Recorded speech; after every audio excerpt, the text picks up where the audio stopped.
जननीं शारदं देवीं रामकृष्णं जगद्गुरुं पादपद्मे तयो श्रित्वा प्रणमामि मुहुर्मुहुः।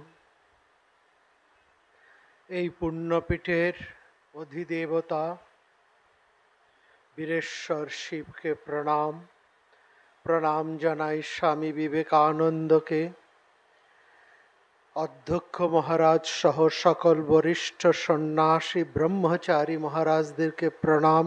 উপস্থিত মহারাজ এখানে রয়েছেন। এই প্রতিষ্ঠানের সকল কর্মী ভাইদের নমস্কার, যারা প্রতিদিনের অনুষ্ঠানটি সুচারুভাবে বহন করে নিয়ে চলেছেন। আমরা কৃষ্ণকথা এই নামের মধ্যে দিয়ে পুণ্যশ্লোকী ভাগবতী কথা আলোচনা করে চলেছি।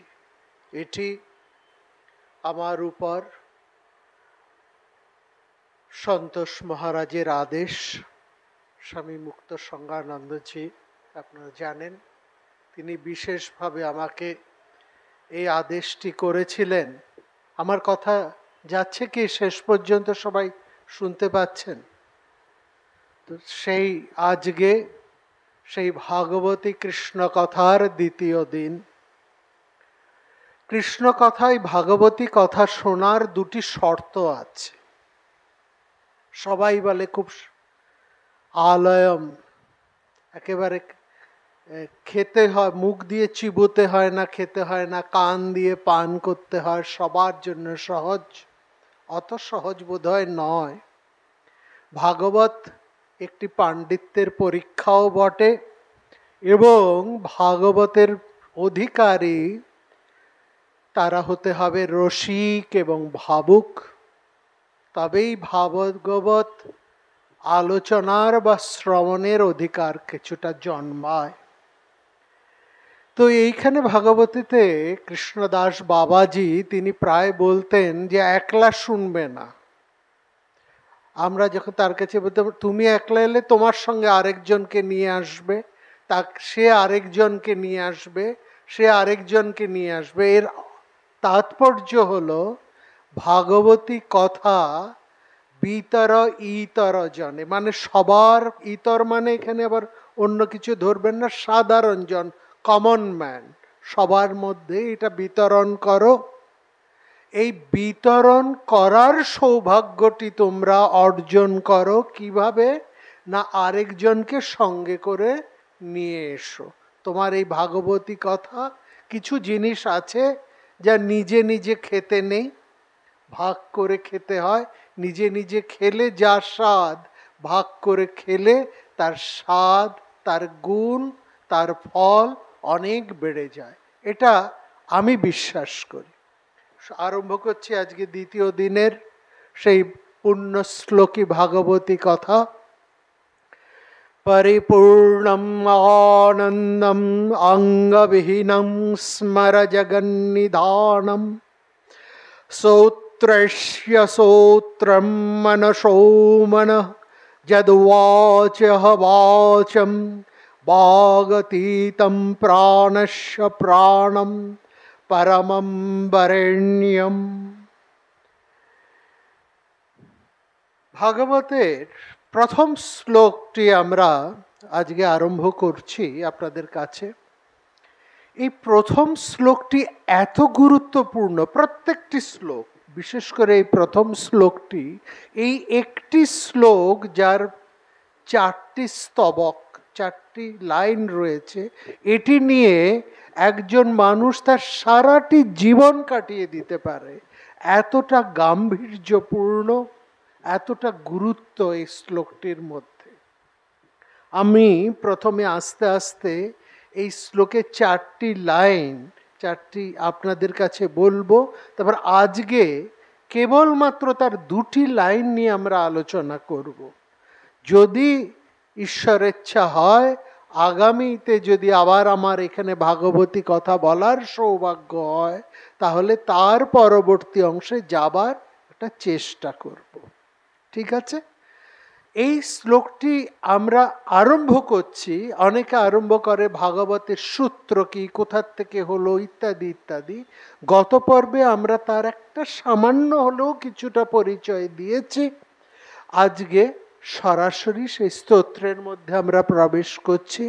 মনে রাখবেন, ভাগবত এমন একটা জিনিস, যিনি আরম্ভ করেন তার সময়ের কোনো জ্ঞান থাকে না, এতটা আকর্ষণীয়, একেবারে ভীষণভাবে টেনে নিয়ে যায়। কেদারনাথ বাবাকে দেখতাম ভাগবত কথা বলতেন 2.5 ঘন্টা 3 ঘন্টা, তিনি অনর্গল ওই 2.5-3 ঘন্টা বলে যেতেন, আর আমাদের মনে হতো উনি বোধহয় এই 10 মিনিট 5 মিনিট বলেছেন, এতটাই মধুর।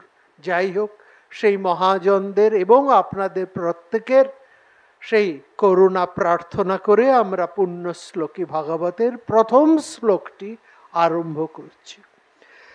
জন্মাদস্য ইতরতঃ অর্থেষু অভিজ্ঞস্বরট তেনে ব্রহ্ম হৃদয় আদিকবয়ে মুহ্যন্তি যৎ সূরয় তেজবারিমৃদং যথা বিনিময়ো যত্র ত্রিসর্গ আমৃষা ধাম্না স্বেন সদা নিরস্তকুহকং সত্যং পরম ধীমহি। বলা হচ্ছে জন্ম আদি অস্য জন্মাদস্য ইয়তো অন্যাৎ ইতরতঃ অর্থেষু অভিজ্ঞ स्वरट तेने ब्रह्म हृदय ये आदि कवये मुह्यन्ति यत् सूरय। এইটা হচ্ছে প্রথম দুটি লাইন, আমরা একটু একটু করে এগোবো।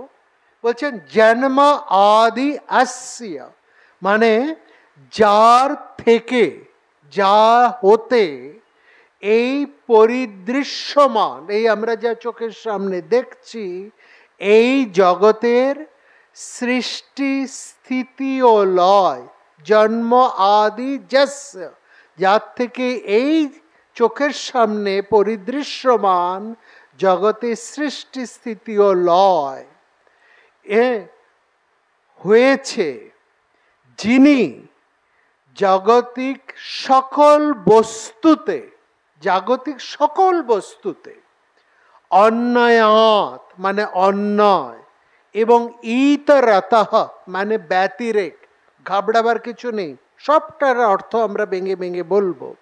যা অন্যায়াত মানে অন্যায়, এবং ইতরতঃ মানে ব্যতিরেকে বা ব্যতিরেক রূপে বর্তমান, অর্থাৎ যার সত্তায়, সেই যে মহান শক্তি, সেই যে পরমেশ্বর, যার সত্তায় সমুদয়ের সত্তা, যার অসত্তায় সব কিছুর অসত্তা, মানে যিনি সোজা কথা, যিনি আছেন বলে সব কিছু আছে।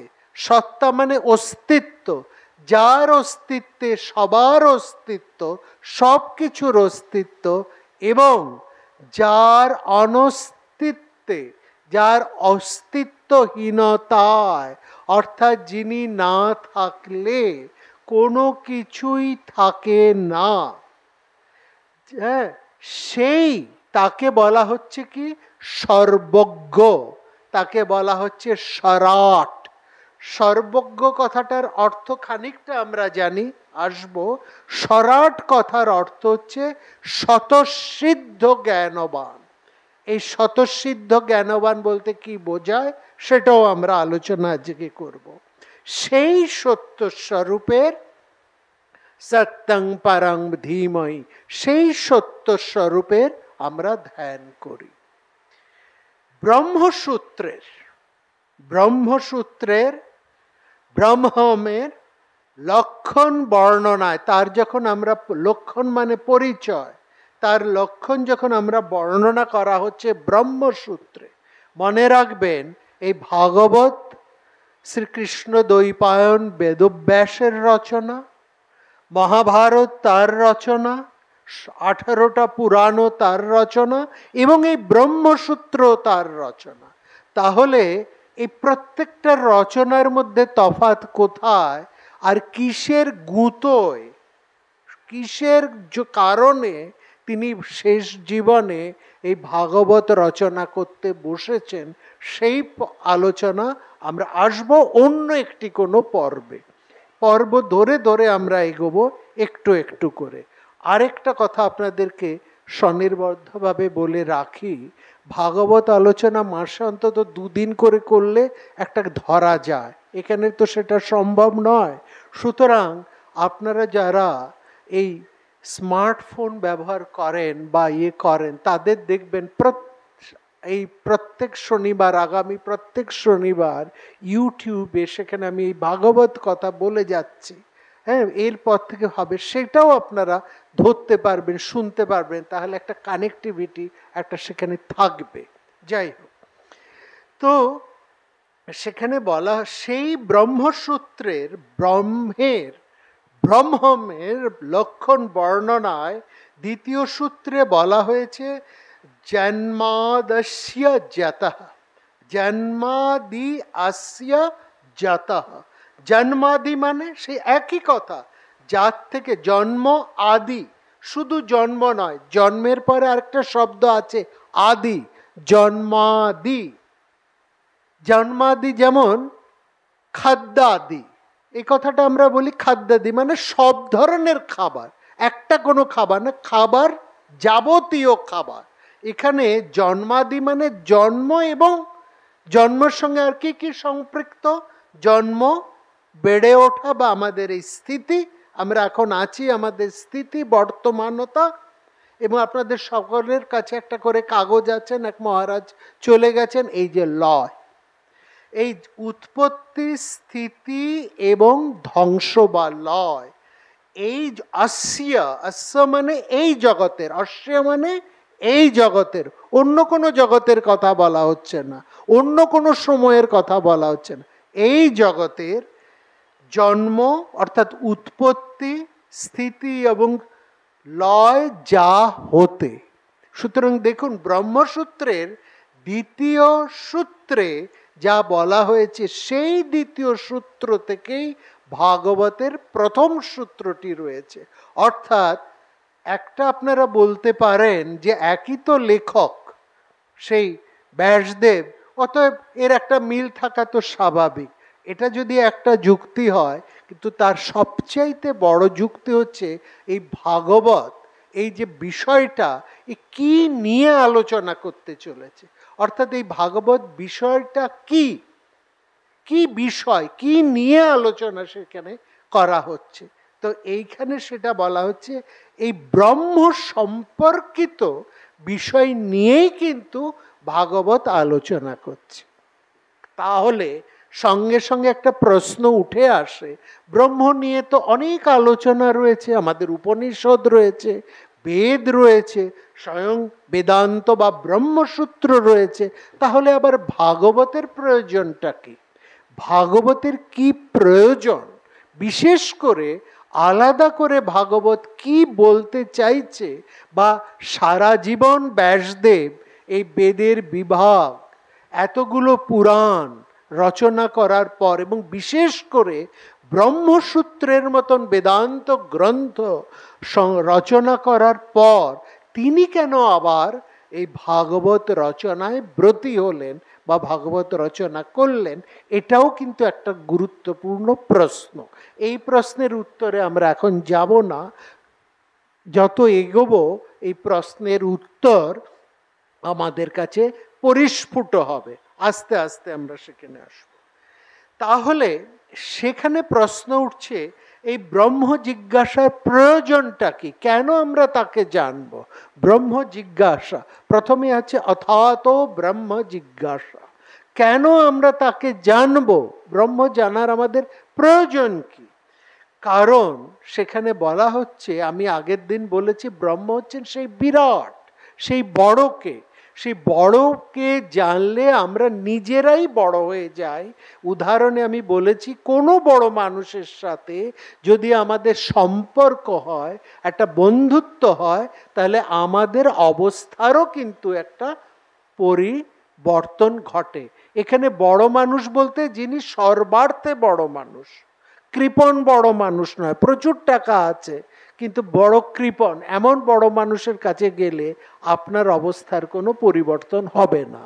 এখানে বড় মানুষ বলতে সর্ব অর্থে যিনি বড় মানুষ, সেরকম একজন বড় মানুষের সংস্পর্শে যদি আমরা আসতে পারি, আমাদের অবস্থার পরিবর্তন। একজন জ্ঞানী মানুষের কাছে যদি আমরা মূর্খ একজন যায়, তারও কিছুটা পরিবর্তন হয়, সেও কিছুটা জানে। একটা ভালো মানুষের কাছে গেলে একটা মন্দ মানুষেরও কিছু পরিবর্তন হয়। সুতরাং যিনি ব্রহ্ম, যিনি বিরাট, তার কাছে যদি আমাদের যায়, তাহলে আমাদের কি হয়? মোক্ষ লাভ হয়, মুক্তির সহায়ক হয়।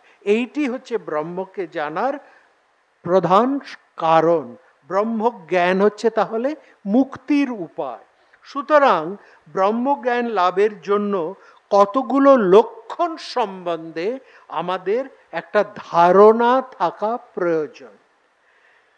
জগতের কারণ, ব্রহ্ম সম্পর্কে বলা হচ্ছে তিনি জগতের কারণ। এই শব্দটাই হচ্ছে ব্রহ্মের আসল নির্দেশক। কোনো একজনকে নির্দেশ করা হচ্ছে, তিনি কি না ব্রহ্ম, আর অন্য কিছু হন বা না হন, তিনি এই জগতের, এই সংসারের কারণ।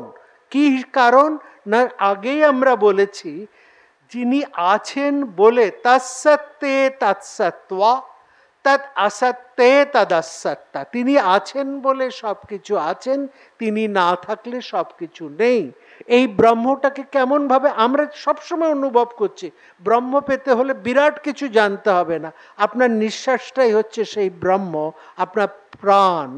আপনার প্রাণটা আছে বলেই আপনার এত লম্ফঝম্প, প্রাণটা চলে গেলেই সব ফুস। সুতরাং নাকটা টিপে বসে থাকুন, ছটপট করে উঠবেন। এটাই হচ্ছে ব্রহ্ম।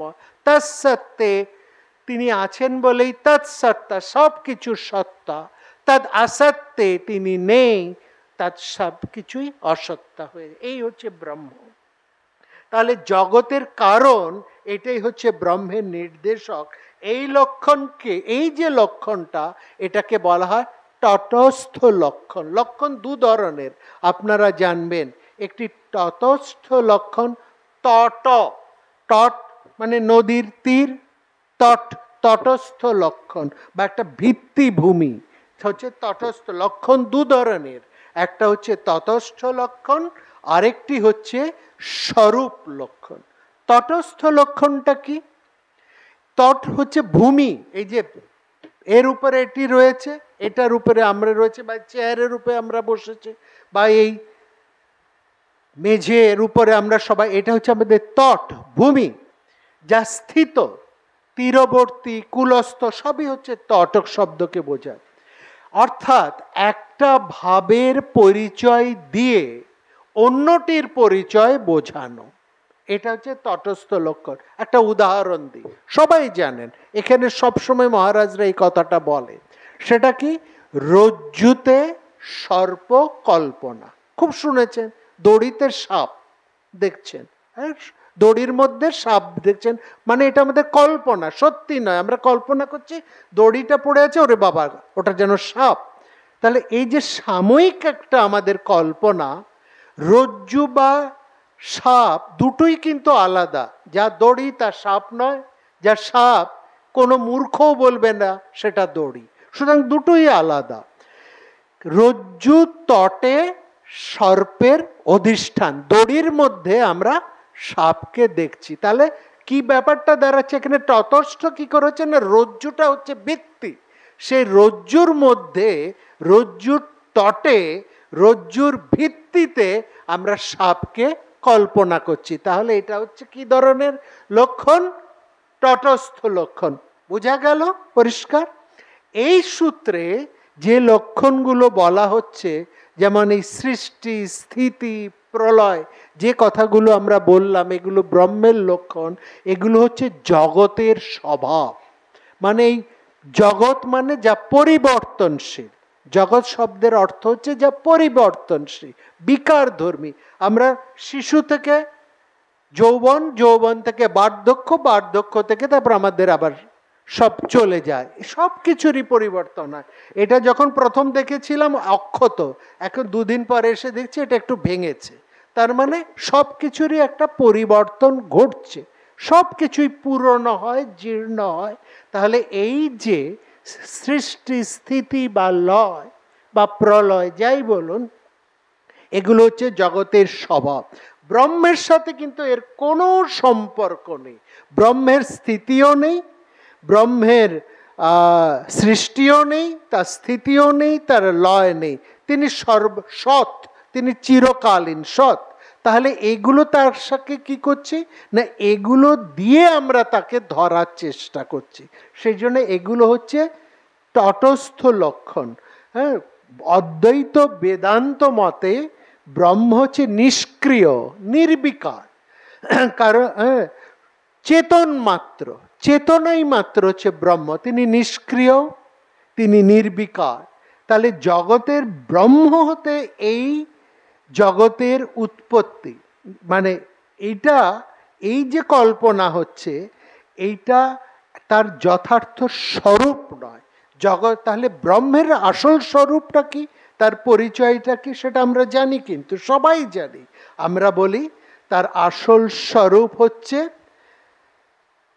তিনি সত্য, অনন্ত, আনন্দ স্বরূপ। ঠিক আছে, এইটা তার স্বরূপ। কিন্তু এই আমরা কি বললাম না, তার থেকে এই জগতের সৃষ্টি, তার থেকে এই জগতের স্থিতি, তার থেকে এই প্রলয়, এটা জগতের স্বভাব, এটা কিন্তু ব্রহ্মের স্বরূপ নয়।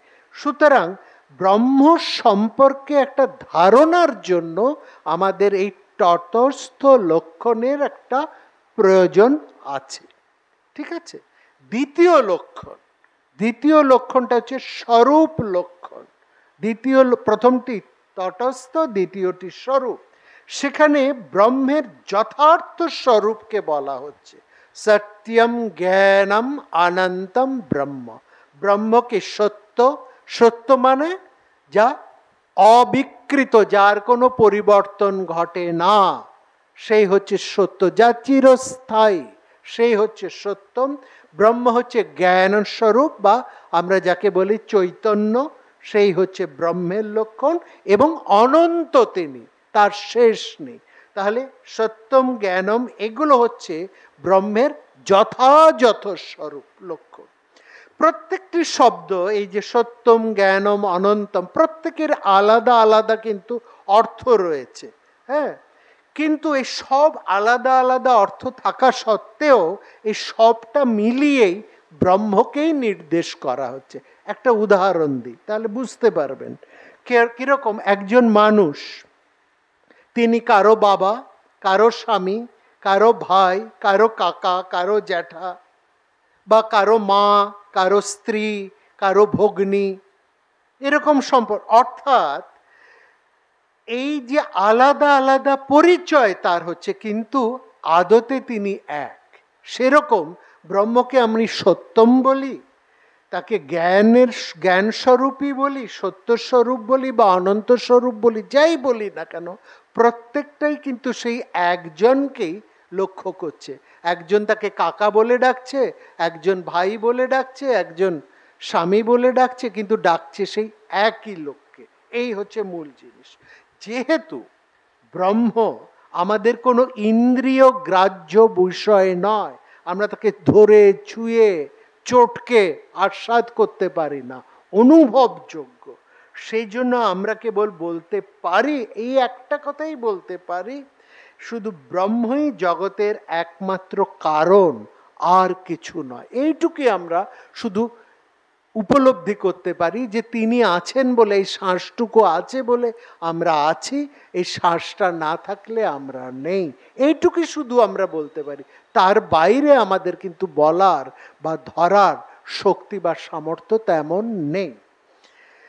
তো এই যে বিভিন্ন যুক্তির ভিত্তি এবং শাস্ত্রের প্রামাণ্যের মধ্যে দিয়ে আমরা কিন্তু একটু একটু করে এগোই, তাকে আমাদের একটা ধারণা করি। সুতরাং একটা কথা কিন্তু মনে রাখতে হবে, প্রত্যক্ষ অভিজ্ঞতা বা উপলব্ধির মূল্য বা গুরুত্ব আমাদের কাছে সবচাইতে বেশি। এই জন্য শাস্ত্রে বারবার বলা হচ্ছে অধ্যয়ন করো, স্মরণ করো, মনন করো, সেই সঙ্গে তাকে উপলব্ধি করার একটা চেষ্টা করো। ব্রহ্ম সম্বন্ধে বলা হয় তিনি নিঃশক্তি, নিষ্ক্রিয়, নির্বিকার। এটা আমরা সবসময় বলি। সুতরাং তিনি কোনো প্রকার ক্রিয়ার সাথে যুক্ত নন। কোনো ক্রিয়ার সাথে, কোনো কাজের সাথে যদি কাউকে যুক্ত হতে হয়, তাহলে প্রথমেই চাই একটা প্রয়োজন। কোন প্রয়োজনে আমি এখানে আসব? এই যে আপনারা এখানে এসেছেন, এটা আপনাদের একটা কাজ, একটা ক্রিয়া। বাড়ির থেকে বেরিয়ে আপনারা এখানে এসেছেন, এর পেছনে দেখুন তিনটে জিনিস কাজ করছে। প্রথমটা হচ্ছে প্রয়োজন। কিসের প্রয়োজনে আমরা এখানে আজকে আসব বা এসেছি, এটা হচ্ছে এক। দ্বিতীয় হচ্ছে ইচ্ছে। প্রয়োজন হলেই যে আমরা সবসময় সেটা করি তা নয়। প্রয়োজন হলেই যে আমাদের অনেক কিছুর প্রয়োজন, কিন্তু তার সঙ্গে একটা আলস্যও থাকে, অনিচ্ছা থাকে। সুতরাং তাহলে আমাদের প্রয়োজনের সঙ্গে আরেকটা জিনিসকে যুক্ত হতে হয়, তার ফলে আমরা এখানে আসতে পারি।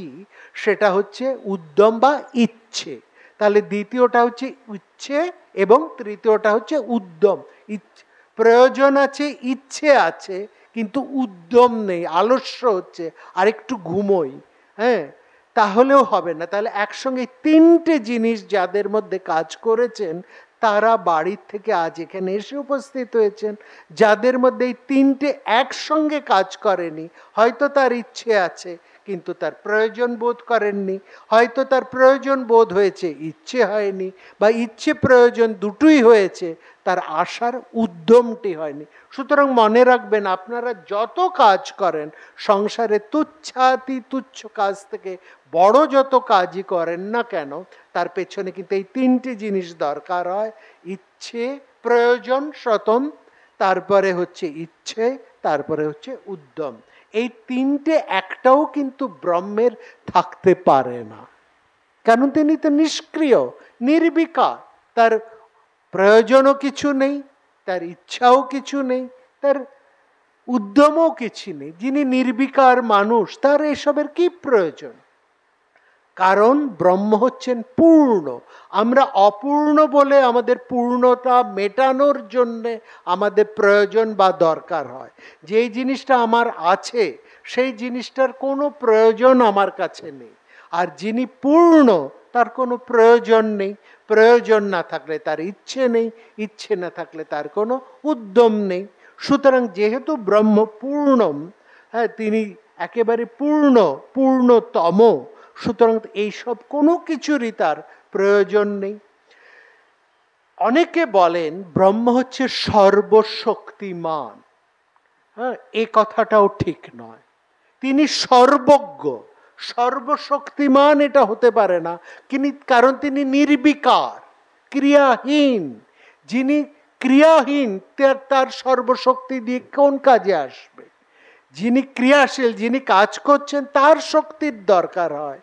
যার ক্রিয়া নেই, তার শক্তি দিয়ে কি হবে? সুতরাং ব্রহ্ম সর্বশক্তিমান এই কথাটা সবসময় ঠিক নয়।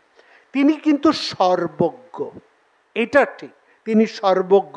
এই জন্য এই শ্লোকের মধ্যে আমরা বলেছি আর অভিজ্ঞ সরাট। সরাট শব্দের অর্থ হচ্ছে সর্বজ্ঞ। তিনি অভিজ্ঞ, সরাট, স্বতঃসিদ্ধ, জ্ঞানবান।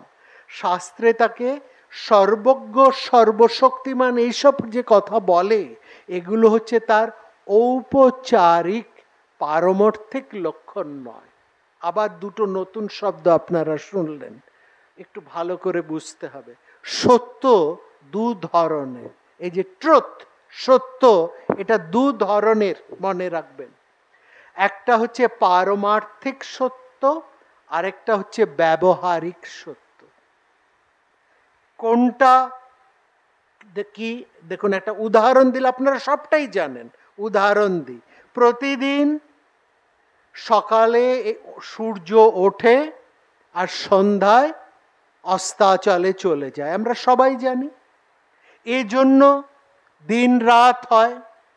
সূর্য কখনো আমাদের কাছে আসে, আবার কখনো দূরে চলে যায়।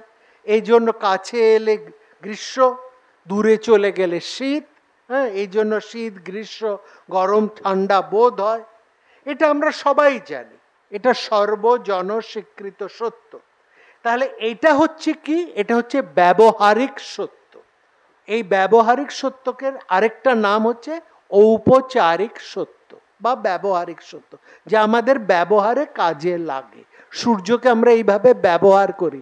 দিন হয়, রাত হয়, গরম হয়, শীত হয়, বসন্ত হয়, হেমন্ত হয়। এটা হচ্ছে আমাদের সূর্যের ব্যবহারিক সত্য, পরম সত্য নয়। এটা কি পরম সত্য? একদম নয়। পরম সত্য, যেটাকে পারমার্থিক সত্য হচ্ছে, সেটা কি? সেটাও আমরা জানি, তবু আমরা প্রথমটাকে সবসময় ধরে রাখি। পরম সত্যটা হচ্ছে সূর্য স্থির। সূর্য কোথাও নড়ে না, চড়ে না, কাছেও আসে না, দূরেও যায় না।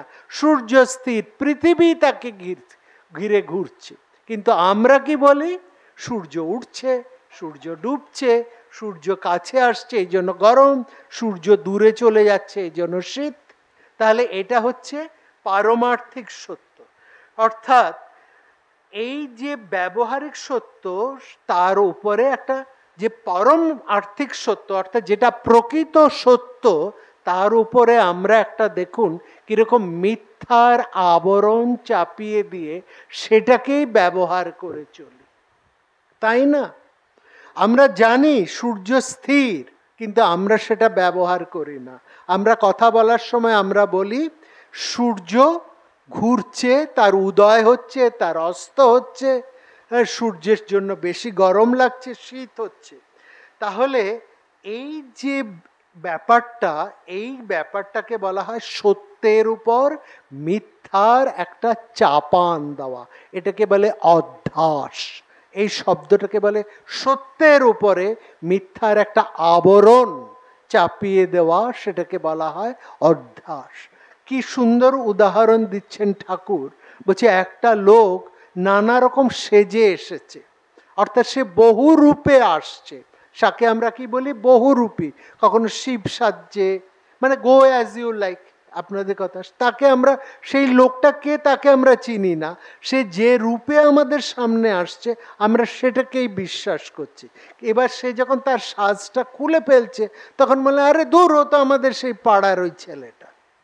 এইটা হচ্ছে প্রকৃত সত্যের উপরে একটা মিথ্যার আভাস। এইভাবেই কিন্তু আমরা চলছে। শঙ্করাচার্য তার ব্রহ্মসূত্রের ভাষ্যের উপর, হ্যাঁ, সমগ্র বেদান্ত দর্শন কিন্তু প্রতিষ্ঠিত হয়েছে এই ব্রহ্মসূত্রের উপরে। সেই প্রশান্ত গম্ভীর প্রাঞ্জল ভাষ্যের আরম্ভে শঙ্করাচার্য একটা ভূমিকা রচনা করেছেন। এরকম ভূমিকা আর কেউ লেখেননি। সেই ভূমিকার নাম হচ্ছে অধ্যাস ভাষ্য, যা দার্শনিক জগতে এক অতুলনীয় গ্রন্থ। সেখানে আচার্য শঙ্কর যা বলেছেন তার মূল কথা হলো, প্রত্যেক মানুষই নিজেকে, আমরা প্রত্যেকে নিজেকে কি বলে জানি?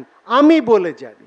সবসময় আমরা নিজেকে পরিচয় দিই আমি এটা করেছি, আমি ওটা করেছি, আমি ওটা চাই, আমি ওখানে যাব, এই আমি বলে। কিন্তু আমির যে প্রকৃত স্বরূপ, অর্থাৎ আমার যে প্রকৃত পরিচয়, সেটা আমরা জানি না। আমরা কি বলি? বলি আমার দেহ, আমার ইন্দ্রিয়, আমার মন, আমার বুদ্ধি।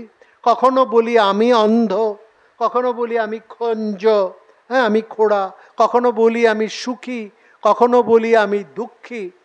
তাহলে এই যে অন্ধত্ব, খঞ্জত্ব, এটা তো আমার নয়, এটা আমার শরীরের। আমার বলা উচিত আমার শরীরের খোড়া, আমার শরীর খোড়া, আমার শরীর অন্ধ, আমার শরীর বিকলাঙ্গ, আমার শরীর শক্তিশালী। এটা আমরা বলি না, বলি আমি অন্ধ, আমি খঞ্জ, আমি শক্তিশালী, হ্যাঁ আমি ধনী, আমি নির্ধন, আমি করি। কিন্তু এটা তো তুমি নও, তোমার শরীরের গুণ। সেরকম আমরা বলি আমি দুঃখী, আমি সুখী, মানে তুমি দুঃখী তুমি সুখী নও, তোমার মনটা দুঃখী হয়ে আছে, তোমার মনটা খুব আনন্দিত হয়ে আছে। কিন্তু বলার সময় আমরা বলি আমি সুখী আমি দুঃখী। তার মানে আমার আমি স্বরূপের প্রকৃত জ্ঞানটা আমার নেই।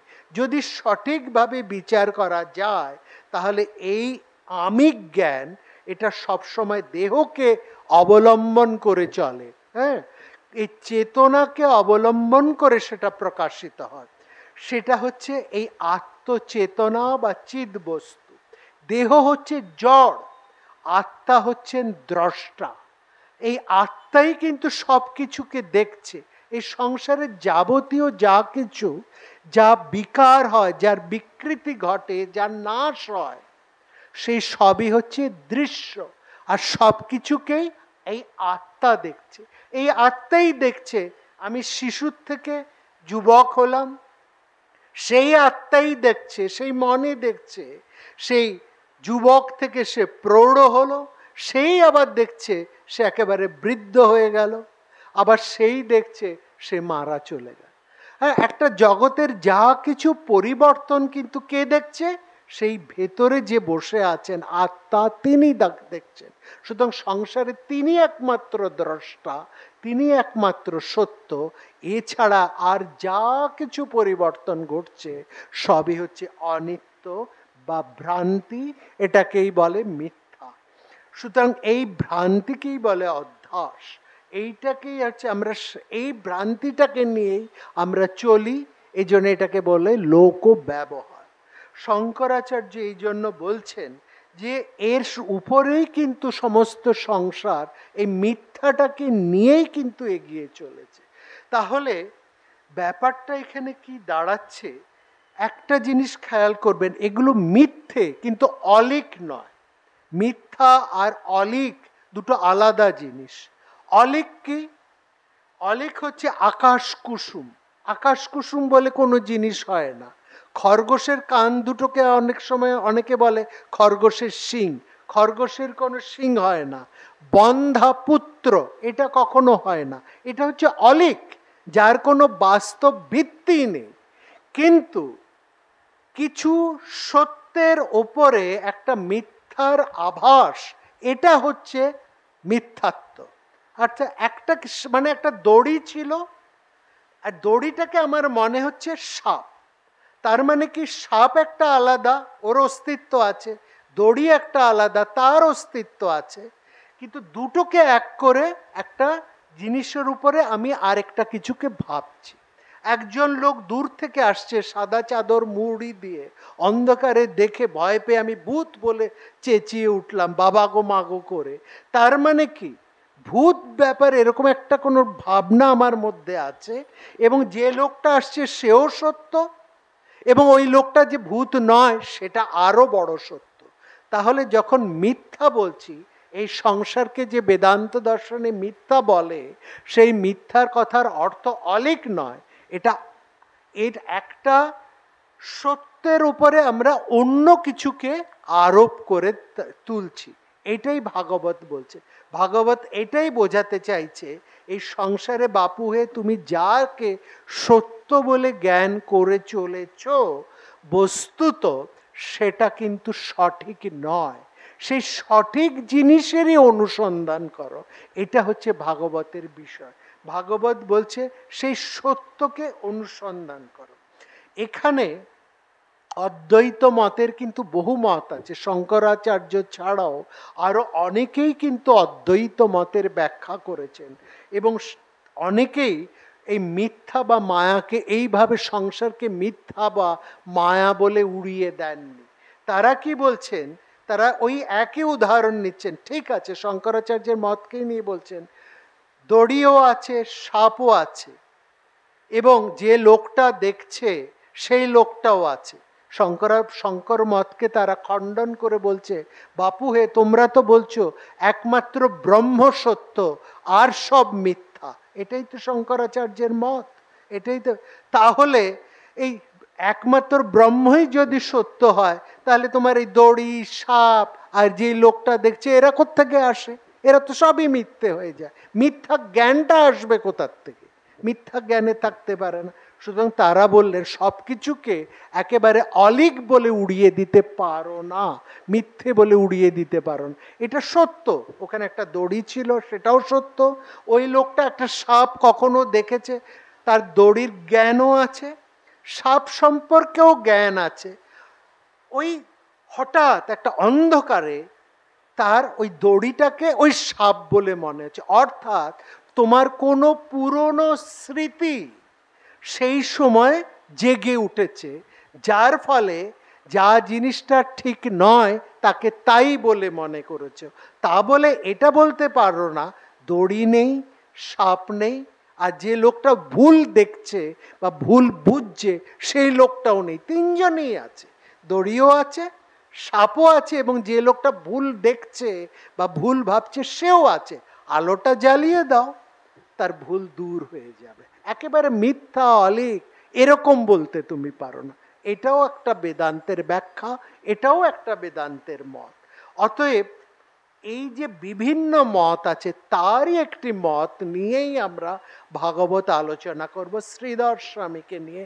সেখানে তিনি যে ভাষ্য রচনা করেছেন বেদান্তের, সেটা যথেষ্ট প্রণিধানযোগ্য।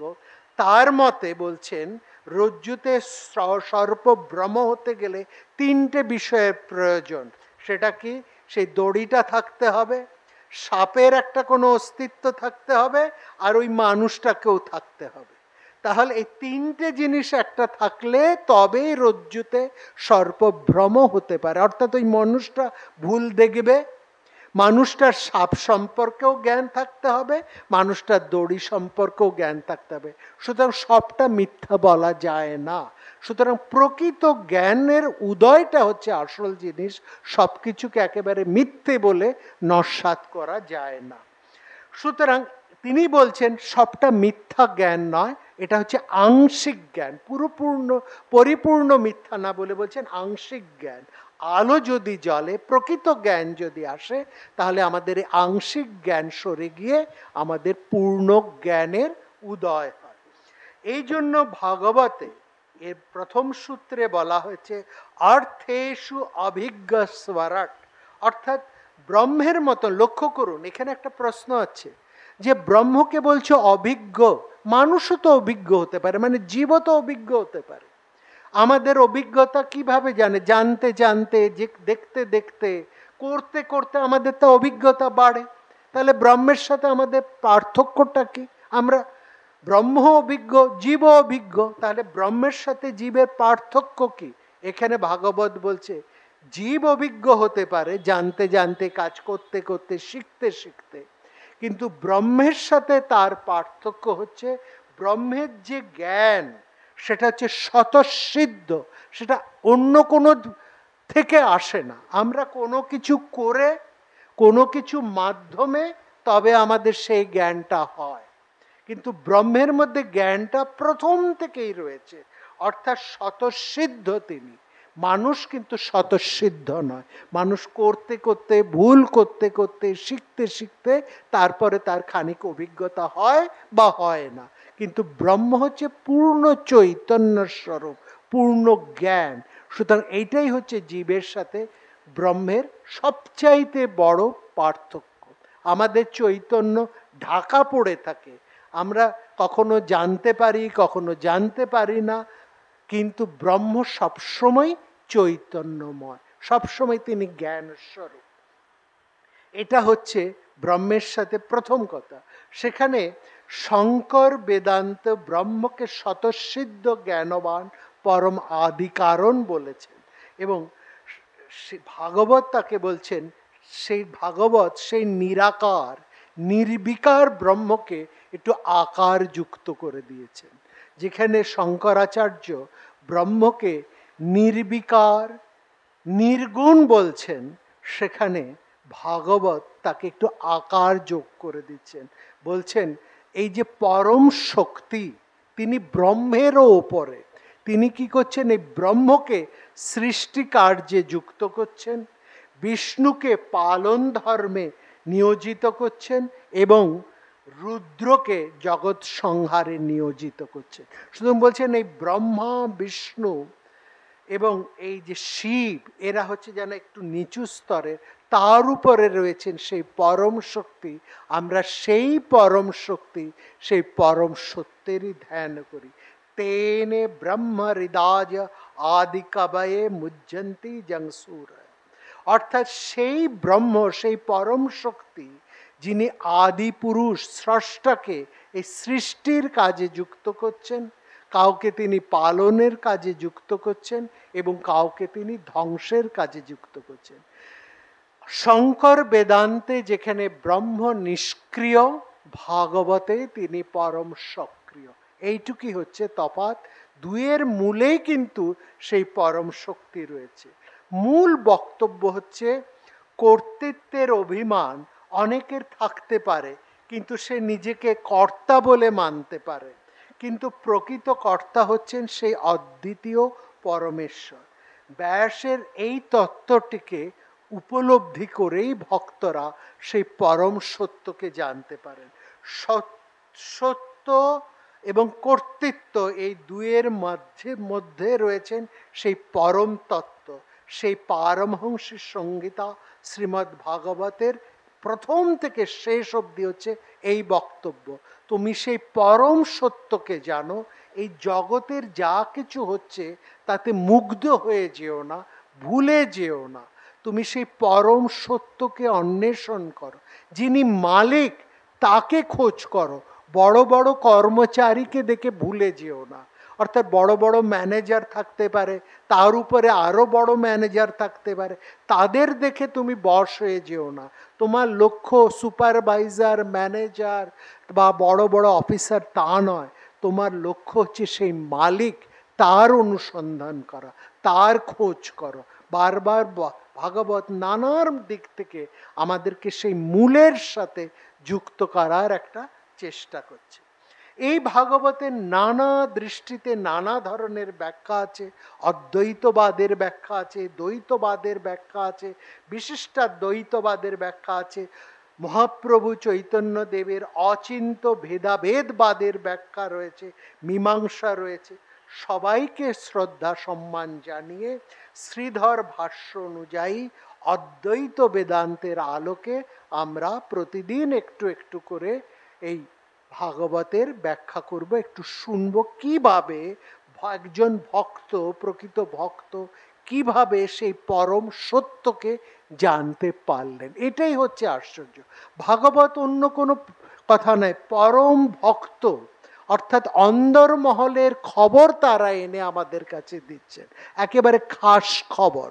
সেই খাস খবরটি আমরা শুনব সেই খাস মালিকের কাছ থেকে, যারা তাকে স্বরূপে দেখেছেন, স্বরূপে চিনেছেন, তার সাথে তারা একাত্ম হয়েছে, তাদের মুখ থেকেই সেই পরম সত্যের কথাটা আমরা শুনব। ভাগবতী কথার যে পরম তত্ত্ব, সেখানে বলা হচ্ছে পরং শ্রীকৃষ্ণ ধীমহি। এই অর্থে এটা একটি কৃষ্ণ কথাও বটে। মহাভারতের উদ্যোগ পর্বে সঞ্জয় শ্রীকৃষ্ণ বন্দনায় বলছেন, সত্যে প্রতিষ্ঠিত কৃষ্ণ সত্যমাত্র প্রতিষ্ঠিতম সত্যাৎ সত্যঞ্চ গোবিন্দ তস্মাৎ সত্যহীম নামত।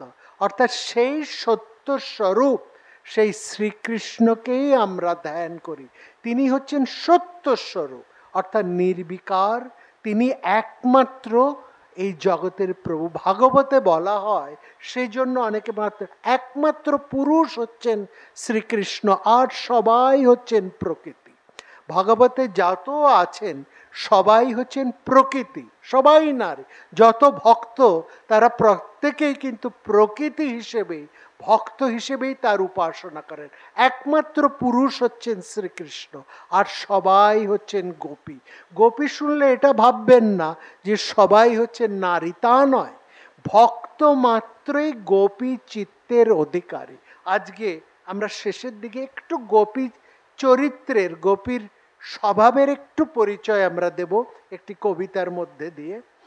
অর্থাৎ খুব সংক্ষেপে যদি শ্রীমদ্ ভাগবতের পরিচয় তুলে ধরতে চাই, তাহলে বলা হয় অখিল দেহিনাং অন্তরাদৃক মানে সমস্ত দেহীর, এই যে আমাদের সব কটা সমস্ত দেহী সকল জীবের অন্তরে তিনি অন্তর্যামী রূপে অবস্থান করছেন। ভাগবত এটাই বলছেন, তাকে খুঁজতে হলে তুমি নিজের দিকে দেখো, প্রত্যেক মানুষের দিকে দেখো, প্রত্যেক প্রাণীর মধ্যে দেখো, সেখানে তিনি প্রাণ স্বরূপ হয়ে অন্তরের অন্তরতম হয়ে তিনি সেখানে রয়েছেন। এখানে সেই তারদের অনুভূতির কথাই অসামান্যভাবে তুলেছেন। সমস্ত ভাগবত ঝলমল করছে তার সেই ত্রিভুবন কমলং তমাল বর্ণং রবিকর গৌরাম্বরং আলককুলাবৃতং রূপের মহিমায়। এক অনন্য অমৃত প্রবাহ সেখানে চলেছে। তারই কথা, অচ্যুত উদার কথা প্রসঙ্গ। অচ্যুত মানে যিনি কোথাও তার স্বভাব থেকে চ্যুত হন না। আমরা কখনো একরকম থাকি, কখনো আবার অন্য রকম থাকি, কারোর সঙ্গে একরকম, আরেকজনের সঙ্গে অন্যরকম। আমাদের স্বভাব ক্ষণে ক্ষণে পাল্টায়। যার স্বভাব কখনোই পাল্টায় না তিনি হচ্ছেন অচ্যুত, তিনি উদার। এই অচ্যুত উদার কথা প্রসঙ্গই হচ্ছে ভাগবতের কথা। সমস্ত ভাগবতী সাধনার নির্যাস যেন কল্পতরুর সুপক্ক গলিত ফলের মতন এখানে পরিবেশন হচ্ছে। কল্পতরু মানে যা তার কাছে চাওয়া যায় তাই পাওয়া যায়, এবং সেই ফলটা কেমন? পাকা। শুধু পাকা নয়, একেবারে গোলে টপ টপ করে রস পড়ছে, সেখানে মুখে দিয়ে চিবোতেও হয় না, এতটাই ভাগবতী কথা এমন। সেখানে বলছে নিগম কল্পতর গলিত ফলম, একেবারে এইভাবেই ভাগবতী ধারা। আর সেই ফলের আস্বাদ তা কেবলমাত্র তারাই পরিপূর্ণভাবে করতে পারেন যারা রসিক, যারা ভাবুক। এই দুটি শর্ত কিন্তু পালন করতে হবে। রসিকা ভুবি ভাবুকা। কে রসিক, কে ভাবুক, এদের পরিচয় কি? ভাগবত বলছে যারা আত্মারাম। আত্মারাম মানে যারা নির্গ্রন্থ, যাদের কোনো গ্রন্থি নেই, মানে যাদের কোনো আসক্তি নেই। সংসারের সমস্ত আসক্তি যারা কাটাতে পেরেছেন তারাই হচ্ছে আত্মারাম।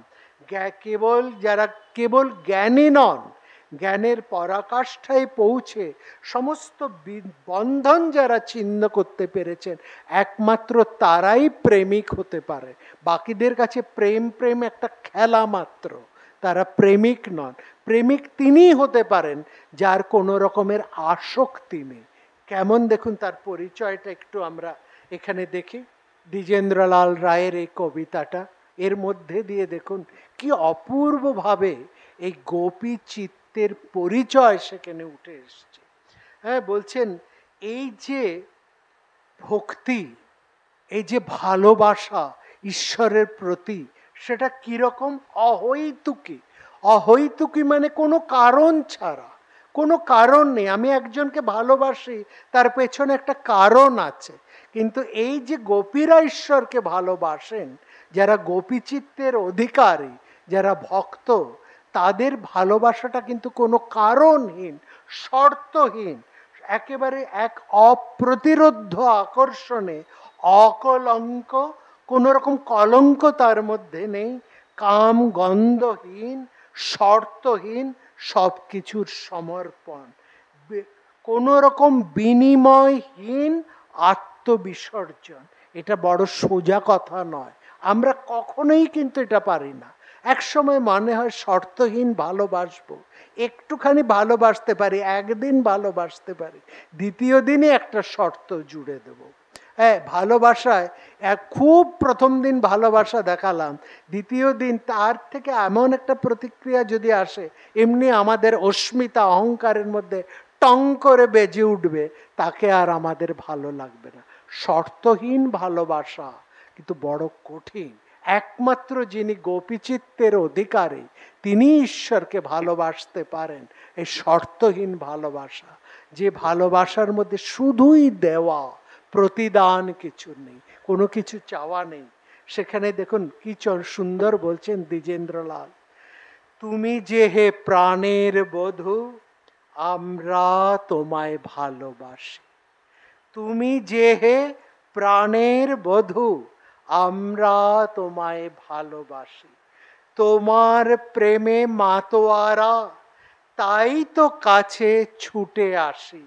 তুমি যে হে প্রাণের বধূ, আমরা তোমায় ভালোবাসি। তুমি শুধু দিও হাসি, আমরা দেব অশ্রু রাশি।